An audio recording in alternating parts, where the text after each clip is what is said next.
everybody. I think we'll go ahead and get started. So we're very fortunate in our pre-spring break forum presentation to have Melissa Coolong-Chaffin. Did I pronounce that right? You did. Okay, because I've been pronouncing it that way, but I never That's checked right. with you. From psychology, talking about how she parlays research experiences for her students into greater things. Yeah, great, thank you. I really believe research is pedagogy, so I'm excited to talk about this today, and the title of my talk is Using Research Experiences to Prepare Students for Graduate School and Career. And this is a small enough group, and I'm hoping that we can have discussion, so please feel free to interject as we go. We'll definitely have time at the end for some discussion questions, but I'd like to make this interactive. I'd love to hear from you guys what you're thinking and how you're using research as well to teach knowledge and skills to students. All right, so a little bit about me. I'm faculty in psychology. I also have an appointment in the Human Development Center, and we'll talk about what that is in a moment, as the reading education supervisor. And I work with Dr. Mike Axelrod to co-direct the Academic Intervention Clinic on campus. And a lot of what I'm going to talk about today is work that's done in the context of the AIC.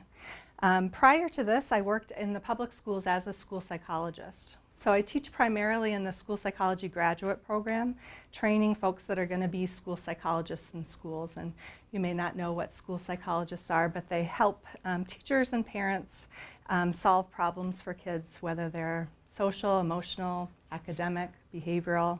We also work directly with children. So my primary role is really to prepare people who are going to go and work in the schools. So as I said, I work in the Human Development Center. We have the clinic director right here, Dr. Mike Axelrod, as well. I represent the reading discipline. If you don't know about the Human Development Center, it's a cool resource here on campus. It's an interdisciplinary clinic. We have faculty and students from 6 different disciplines, from school psychology, communication sciences and disorders, special education, nursing, social work, and then I represent the reading discipline because I have research and practice interests related to that. And we provide assessment and intervention services to kids from the community, and I'm going to talk about the intervention services today, where I do a lot of the research work. Again, we serve kids with a variety of needs to do assessment. We might do diagnosis, but I like that our focus is on helping families with strategies for their kids. You know, this is a really unique resource that we have on campus that is unlike anything that I've seen across the country, and really is an awesome training ground for students. And I get feedback from colleagues other places all the time about, that's really cool that you do that. And I actually just had an email right before I came here, somebody who wants to know about how to set up a clinic. So I'm sending them your way, Mike. Thank you. Mm-hmm. So one part of the Human Development Center is the Academic Intervention Clinic, and as I said, this is where I'm able to do a lot of the research work that I do. And we have a really simple mission that guides everything that we do. Really to provide academic intervention services to kids, research and practice experiences for undergraduates, and then research, practice, and leadership experiences for our graduate students. It has several components. One is a school year program. You can see some of our fabulous grad student coordinators and undergraduate interventionists there. We partner with 5 local schools, employing 5 graduate students to coordinate aspects of the program. We have 25 undergraduate students a semester who are providing reading intervention services to about 70 kids. I'm going to take a drink.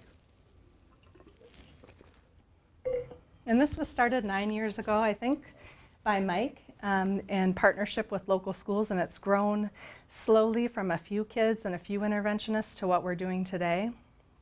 And the growth is really because of reputation and word of mouth. Each year we get more schools saying, can we work with you? We get more, our current school saying, can you see more students? And it's an honor and a privilege we take really seriously. And it's been a great ground to teach skills across levels. So our reading intervention, it's an evidence-based intervention we've developed, and it occurs 2 days a week. Kids are getting help from an undergraduate student one-on-one or in small groups of 2-on-1. We're collecting data on a daily basis and a weekly basis to think about their progress. And we're regularly communicating with school staff and families about those results and problem solving. So that's kind of the overview of the school age program during the school year. We also have a summer reading program, and this is the place where I've been able to do most of the research that I've done. So on campus in the summer, kids come to us. And we've been fortunate to have lots of support from ORSP in the form of summer grants that have supported this work. And I typically am able to have about 6 undergraduate students who are doing this work in the clinic. And again, it's an opportunity to do more of the intense research that we do. Everything we do is guided by the learning outcomes we're working towards. And so we're thinking about this across all of the students we work with, from the kids. We're thinking about aligning what we're doing for them with what we know about reading skill development and appropriate intervention. We're thinking about aligning experiences for our graduate students that support them in meeting the training objectives as outlined by our national organization, NASP. For our undergraduate students, we're thinking about APA learning outcomes and liberal ed outcomes in terms of knowledge and skill development. And so really this is kind of cool because we do get to see it across levels. We've got kids in schools, we have undergraduate students, we have graduate students. And we're thinking about how to help all of them with the learning outcomes we're interested in. So for kids, we're focused on improving oral reading fluency. And that's the ability to read out loud quickly and accurately and with proper expression. And this is a key learning outcome for beginning readers because we know that when they're able to read at a rate that's similar to this conversational speech, it probably indicates that their mind is able to think about what the words mean and not so much about what the words are saying, trying to sound out individual words. And of course, that's the goal of reading, is comprehension, right? That they're understanding what they're reading. We also want them to have fun. So our undergraduate interventionists build relationships with the kids and they try to make reading fun. Our graduate coordinators, again, the learning outcomes are aligned with our NASP standards. And so a big one for them is leadership and consultation and communication. They are coordinating all aspects of this program. They're communicating with staff on the logistical aspects, and they're also communicating with staff about how individual kids are doing. They're problem solving if behaviors are coming up for the kids. They're problem solving scheduling kinds of things. They're providing training to all of the undergraduate students. They're providing day-to-day feedback to those students about how they are implementing the interventions with kids, and they're helping them problem solve if things aren't going well. They're developing key knowledge in evidence-based interventions, so both academic interventions and behavioral interventions. And the other NASP standard that is a big push in this area is data-based decision making. So we're collecting data on a daily and weekly basis for kids, and so what does that mean? How do we use that to guide instruction? How do we think about analyzing the data and interpreting it in a way that's meaningful to the multiple stakeholders? So on a daily basis, the elementary kids are getting feedback about how they improved in their reading. They're communicating with teachers on a daily basis when we're in the schools. And they're also disseminating results in written reports for parents and school staff. And then sometimes having an opportunity to present this in a professional context, like a conference. Our interventionists are there to work with kids. Many of them are just getting valuable experience doing just that. They're also learning some knowledge about effective interventions and assessment practices. We have data managers too who are behind the scenes helping with entering the data that we have, making student graphs, analyzing that information, and then communicating it with school staff and with parents in written reports. And they may also have a chance to disseminate results in other contexts. In the summertime, the research assistants are getting to do all of this more intensely. They've also had an opportunity to communicate with parents on a daily basis as their children are being dropped off or picked up from clinic, and to present results at professional conferences. Questions about the academic intervention clinic or the structure of that program? Mm-hmm. As we know, there are many different kinds of learning challenges that people have. Are you using a standard method and then assessing the different, or do you use different methods for different learning? That is an awesome question, and it leads directly into my next slide. Oh. Yeah, so during the school year program, we have more of a standard approach. We do some individual problem solving if it's not working. In the summer, we've been able to use something called brief experimental analysis. And I like this for a number of reasons. One, it's a good way to find an intervention that fits an individual child's learning needs. And another reason that I like this paradigm is that it's a great context in which to teach research and critical thinking skills to the students who are using it, the undergraduate students. And so this is what it looks like. It's a single case design methodology, so in contrast to a group design where we might have some students receive an intervention and some students be in a control group, and we might compare the average performance between those groups to see if an intervention is effective. This lets us think about an individual student's performance given different conditions. So we might know here are 3 different strategies that are good for teaching reading fluency. And we might know that these 3 reading intervention strategies are effective, but they may work differently for different kids. And so this paradigm lets us set up a mini experiment and test whether the intervention works for this child. Okay, so here's an example of that. And this comes from a couple summers ago, but we were looking at which of these 3 interventions would be better for kids. And I won't get into what exactly that all entails, but the skill-based intervention was focused on teaching the skill of reading. The performance-based intervention was focused on giving them an incentive to increase their performance. And then performance plus skill was a combination of those things. And so my undergraduate students on the first day of clinic, they try each of these in turn with each child to see which one seems to be the most promising. And so the outcome here is words read correctly per minute. That's how we measure oral reading fluency. And so we get baseline performance. The child reads the passage 1 time, and we see how many words they read. Then we apply that intervention to that same passage, and then we measure them again, and we look at what's the change. So here's the post-test. Now the good news is kids almost always get better, right? They read it twice, they get better. That's okay. Practice effects are okay. They're present in every condition. So they kind of equal themselves out.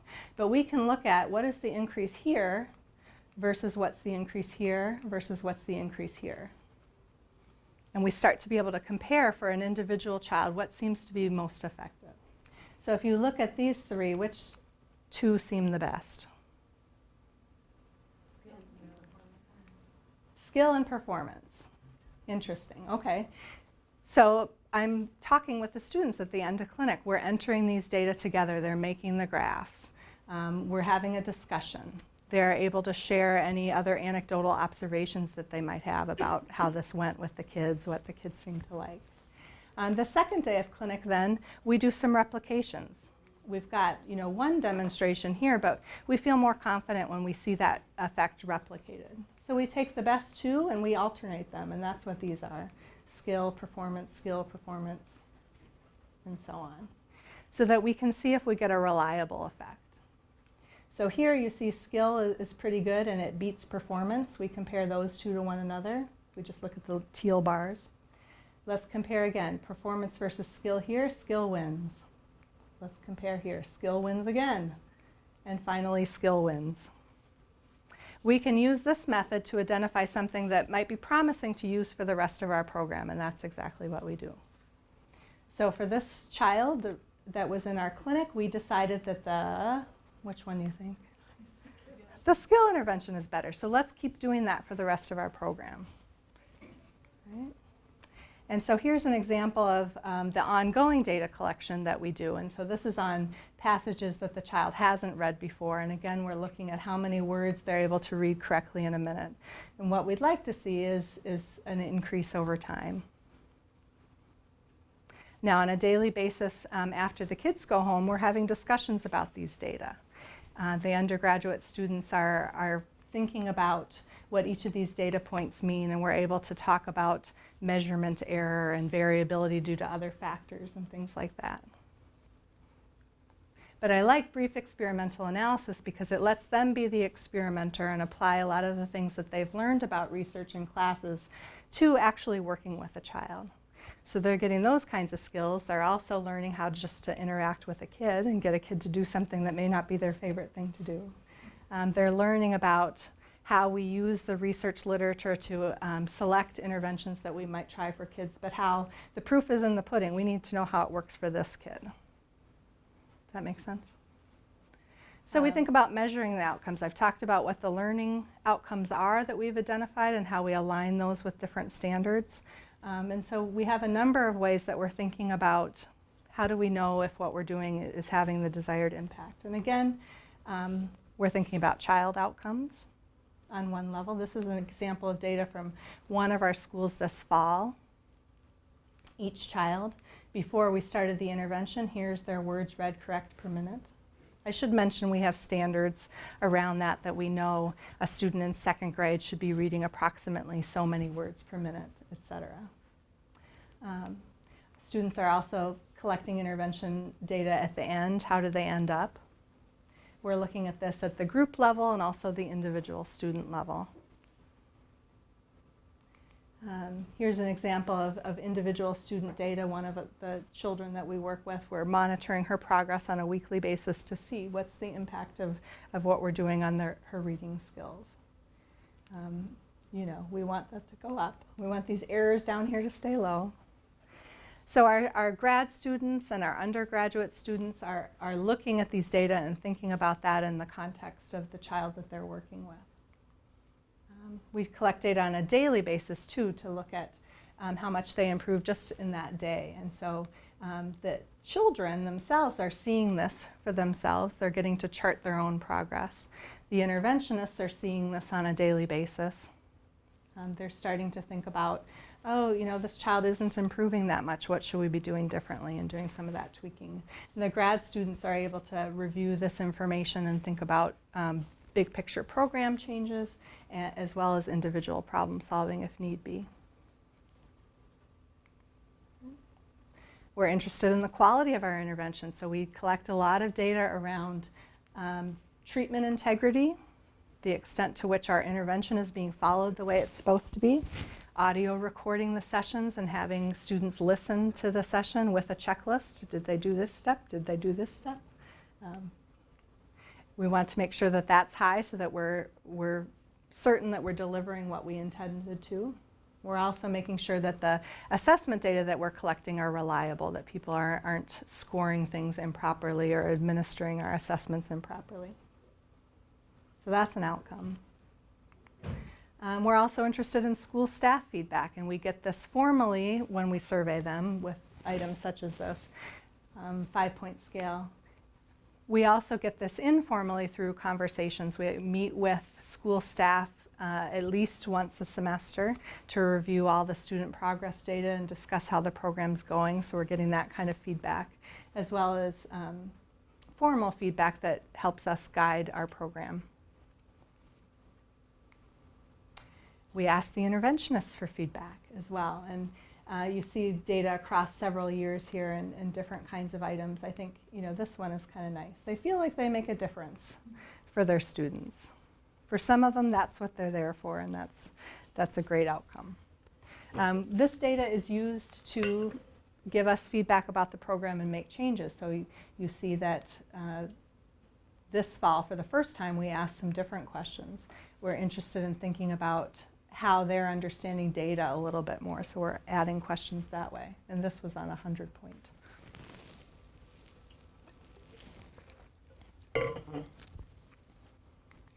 Graduate students, what are they saying? Those who get to be program coordinators, they often anecdotally say this is a huge thing in the job interview process, that they're able to talk about what they know about reading interventions, running a program in a school, communicating with staff and parents. Formally, we assessed their satisfaction with the programming this fall, And the first 3 items really align well with the NASP standards that I said we're targeting here, the consultation and collaboration, database decision making, and knowledge about academic skills. And you see that those are quite high. You know, I wouldn't expect that they're getting a lot about mental health services in the context of this. That's not what they're doing. But you see that overall they're feeling like working in the AIC as a program coordinator is a positive experience. Other outcomes we measure, I like to think about the research opportunities that have been provided. So this relates to the students who have worked in our summer program as research assistants. I've been able to take 17 undergraduate students to national conferences since starting this, which is amazing. Our National Association of School Psychologists Conference and also the Applied Behavior Analysis International Conference. They are among a handful of undergrads who have that experience there, which is fun to see. They talk with people who say, I can't believe you're an undergraduate. They talk to people who say, come to our grad program. I can't believe you've had this great experience. So that's really fun. Not only do they get to talk about the research, but for many of them, they're exploring careers in school psychology or other applied work with kids, so they get to go and partake in that professional development. By my count, and Mike can argue, and there are probably more of them, at least 11 students during my time have been able to collect data related to their thesis. The graduate students have to complete a research-based thesis. And many of them are also presenting that at national conferences as well, which is cool. And thanks to ORSP for all that support there. I don't know if you hear it enough, but that's so unique about our campus. That not only did these students have the research experiences, but they get support to attend these conferences. Is awesome. What happens afterwards, I was counting up the folks that have been summer research assistants. 13 of 14 of them that have graduated have gone on to graduate school in the area of their choosing, which is awesome. It's fun to see that while I'm able to recruit and retain some school psych students, they do go on to other areas as well and are able to explore a variety of career paths. And I don't have data on one of them, so I don't know. She may also have gone on to graduate school. I lost touch of where she was, but for our graduate students, you know, their outcomes are really strong too. They're getting good jobs. And they're licensed in the state that they need to be licensed in to do that. So that's really the data that I wanted to present. Are there any questions related to any of those areas? Are you able to turn this into publications for you as well? That's a great question, Karen. I am not good at that. I'm not. There are some manuscripts in preparation. I have not seen a manuscript to fruition of publication from this work. And I think for a number of reasons, some of them entirely my fault, and I'll own that. But I think a lot about what the best outcome is for the student, and I will say that I'm biased towards conference presentations. I like that given the work that they're going to do later, the folks I'm working with are often not interested in doctoral programs, and they're not interested in research positions. So the ability to disseminate results by explaining something to somebody is very valuable. I think about prioritizing that because they get to go to the conference and be part of the professional development, as opposed to the skills that they learn, which are really valuable through writing a research manuscript and seeing that to publication. For our grad students, they're on campus for just 2 years, and that's not their priority. For undergraduate students, I could do a better job with that, so I think that would be a good discussion and one that I've often wanted to have with colleagues. How on earth do you publish with undergraduate students or graduate students? Some experience in that. Yeah, I know that people do it. Yeah. Somewhat related to that, can you comment on the variability you see, particularly in the undergrads who come to you to work? Do you have a certain baseline or requirements they have to meet, or are you working with really diverse in terms of research experience? Yeah, that's a great question too. So the undergraduates who are working in the schools have a broader range of experiences. I think they come from a broader range of majors, I would say, and have a broader array of things that they want to get out of that. For some of them, they want to work with kids and they're not interested in any of the research part of it. For others, they're more interested in that, and so we kind of have this pipeline where then they're perhaps nominated to come work with me in the HDC or come be a summer research assistant, and then they're getting more intense experiences. I count on people like you to send me fantastic students, and I've been so lucky with that. The interventionists who work in the schools during the year, there is an application that they fill out. We do ask them for references, and we tend to get good students. There are very rarely times that we have somebody that doesn't work out, and that's a fun leadership experience for our grad students, because Mike and I say, well, what are you going to do about it? And they figure it out. They've had conferences with people, they've given them more explicit feedback about what they need to change, and that sort of thing. But we've been lucky somehow. I think we got great students here, and somehow the right ones come to us, either through faculty referral or we advertise for things. And for the folks that I work with in the summer or in the clinic, I do meet with them, and I don't think they always know it's an interview, but I'm screening them in that way, and sometimes people are not invited to join us, but most of the time they are, because somehow the right people come to us. Does that answer your question then? I think so, yeah. I was even wondering just in terms of just basic like statistical and or writing. Oh, Because I'm wondering how much of your time and effort is being spent having to really start with some of those basic skills. I see.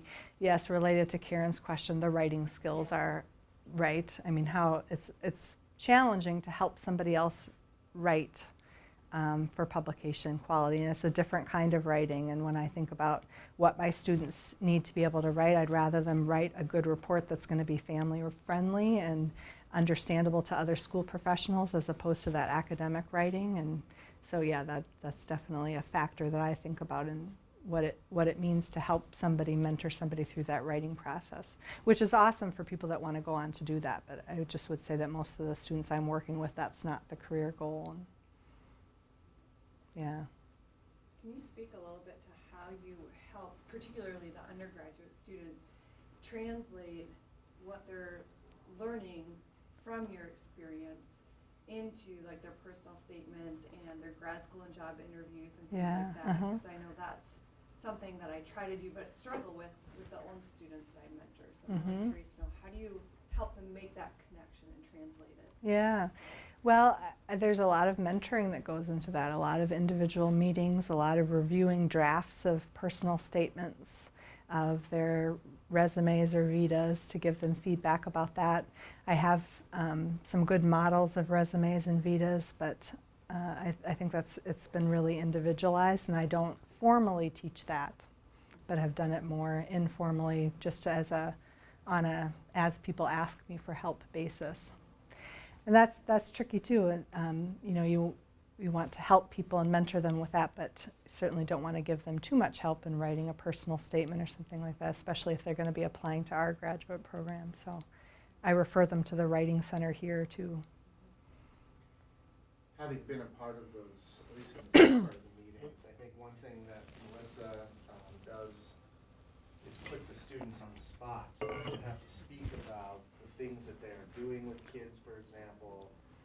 How do they interpret the data? And so just requiring them to speak about what it is they're doing. And then Melissa shapes that through feedback. And I've just noticed that, and the same when she has them prepare for the national conference, it's, you know, they get those experiences talking about it, and they get the feedback. Yeah. And then it gets shaped, and then they become very fluent at it. It's quite remarkable how you begin to talk to some of these students that have been with us for a few years. It's as if you're talking to someone who's an expert on reading. Yeah. And I've actually had faculty who, they're not part of the Human Development Center, even comment on, if I didn't know she was a senior, I would have thought she was a veteran teacher or somebody that has done a lot of research in this area. So, you know, I think that's part of it, is not, you know, as I think Yeah. Melissa devotes a lot of time to getting them trained up in talking about the things that they're doing. Yeah, so practice here. Now what are you going to say to that teacher? How are you going to present the results to that parent? All right, do it. Let's give each other feedback. It's not just me, the other students are giving feedback too. Was that understandable? How could they change that so that what you want to say is going to land with the person? Feedback, okay, now let's try it again. Do it, yeah, on the spot so that they get a chance to practice. And then, you know, students after, like they've presented the data at the school-based meeting, for example, they'll say, you know, how was that? Was that good? And we're able to give feedback then and give them, they almost always do a good job, but, you know, if there are things that we would suggest that they do differently. Yeah, constant cycle of modeling, practice, and feedback, right? That's our mantra.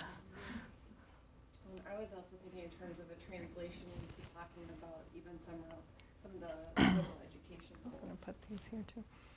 right? In terms Mhm. of, because I think students struggle with how do I take that I've been, you know, reading this literature and I'm putting it into practice in the schools, and how does that map onto like my communication skills, right? So like, Yeah. I think helping them really draw those connections as well. Mm-hmm.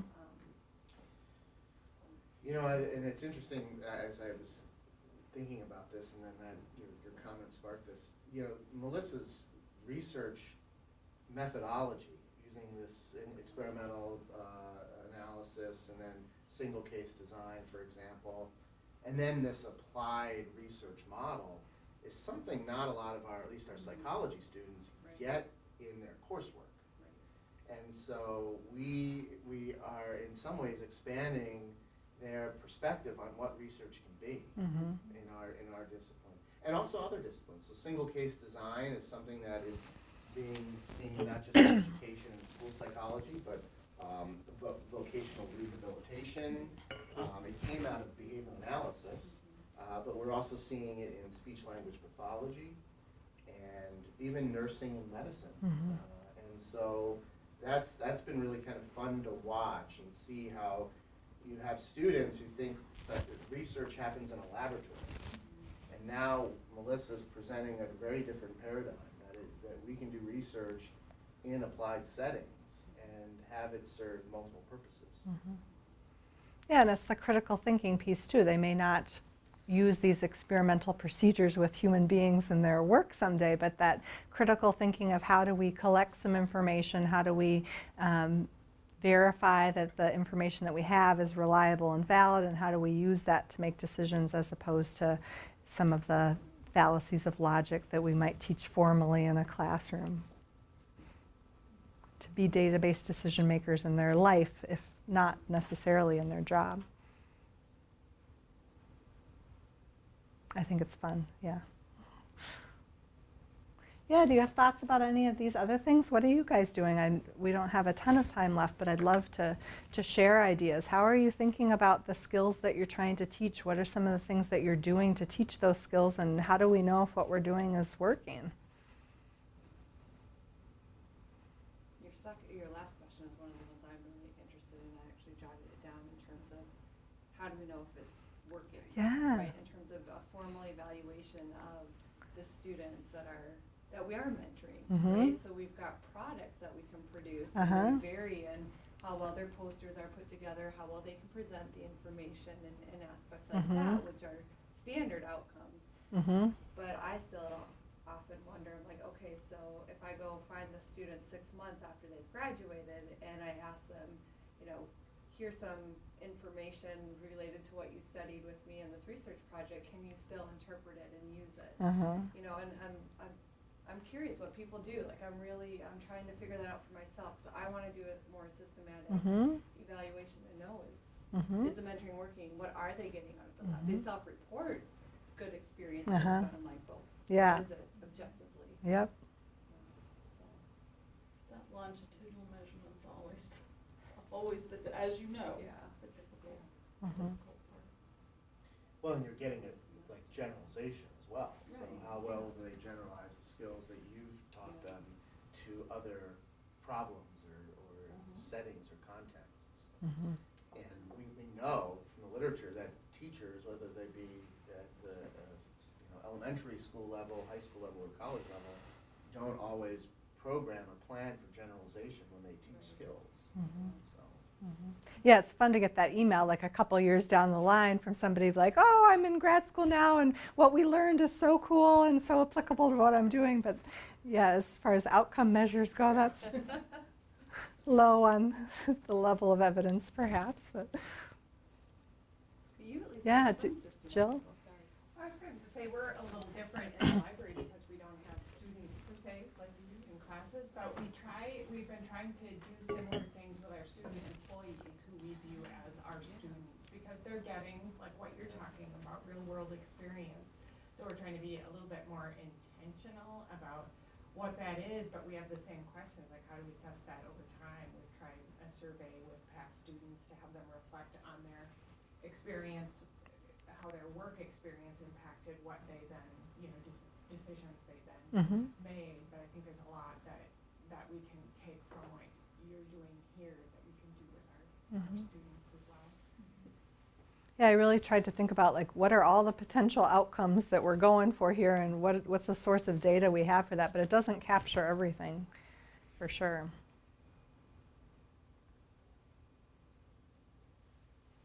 What I struggle with, and I imagine this would be a similar issue you may have, is the outcomes for the students I do research with vary depending on the student. Yes, If they're going on to become a teacher in a K through 12 versus an SLP who will most likely work one-on-one. Yes.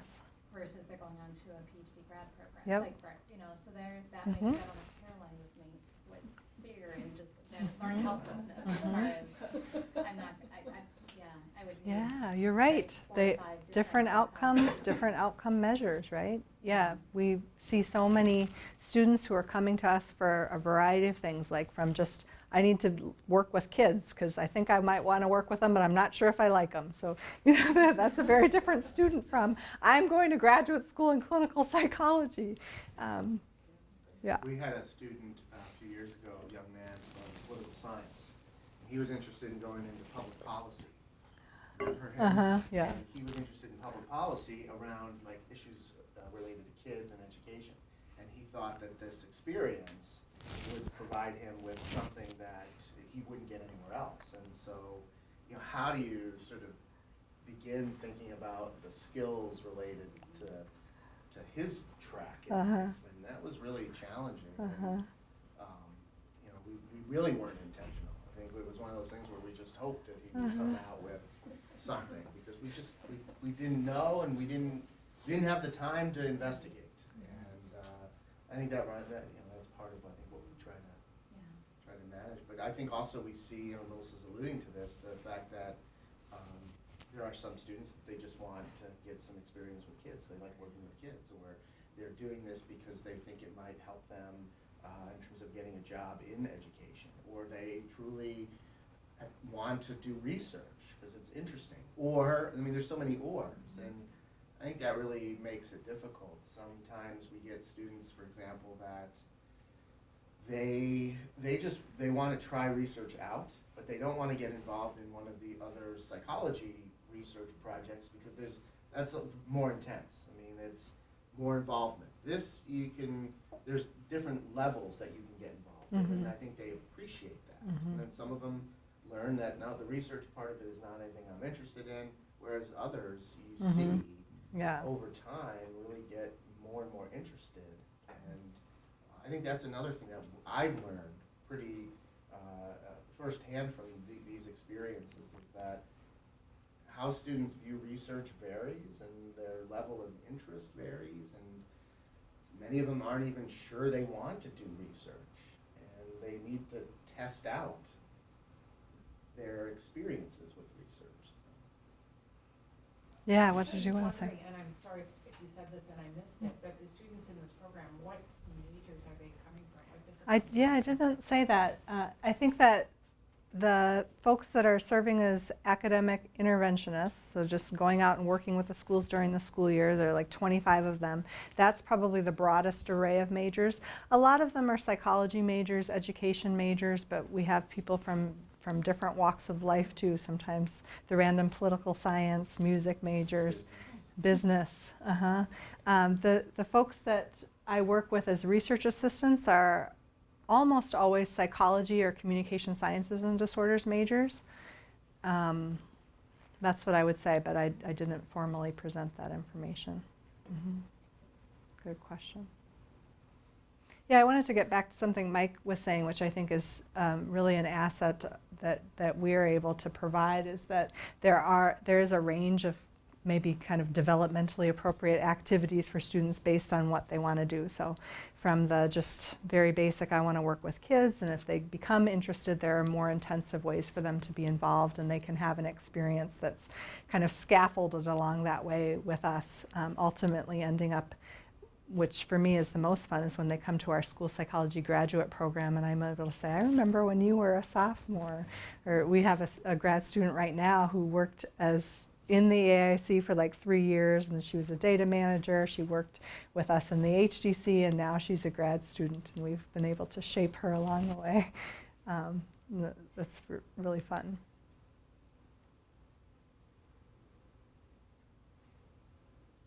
Well, thanks so much. If you want to stay and talk some more, feel free to do that, but I'm sure you have other things to accomplish before spring break.